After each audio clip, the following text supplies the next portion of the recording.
28 years, Professor. Let's see what kind of galaxy we woke up to.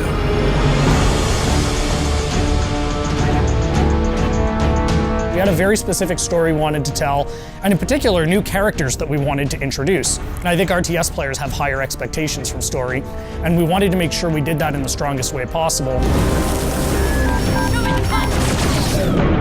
At the end of the original game, the Spirit of Fire and its crew were adrift in space. The crew's in cryosleep, and fast forward 28 years later to Halo Wars 2, they awake to find themselves above a Forerunner installation.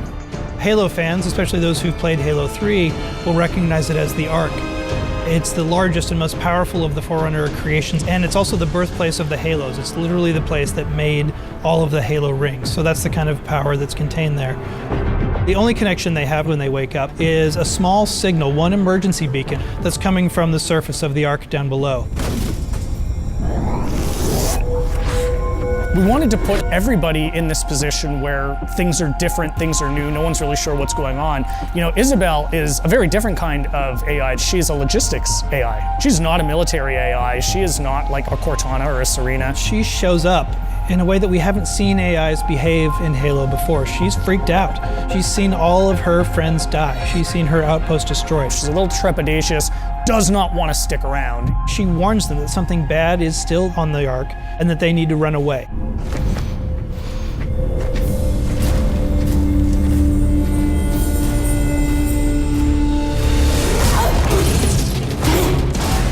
The Spartans from Halo Wars, last time you saw them was in the original Halo Wars, just tearing down a pack of elites. And here are those same Spartans being taken apart by one guy. Who is this guy? They meet Atriox for the first time. He surprises them. The Spartans expect a brute, they get much more than a brute in Atriox. There's actually more to this guy. He's not just a really strong brute. He's good at tactics, he's good at outthinking his opponents. That was the genesis of that character, of what if one brute was not only stronger than the others, but also incredibly intelligent. Atriox is something the universe hasn't seen before. The fact that he can surprise and then beat 3 Spartans in hand-to-hand combat sets the stage for who's in charge of the Banished and the kind of threat they pose. From a visual standpoint, we wanted to carry over enough of the original Covenant technologies, but at the same time being in your face, more about hard hitting and close combat.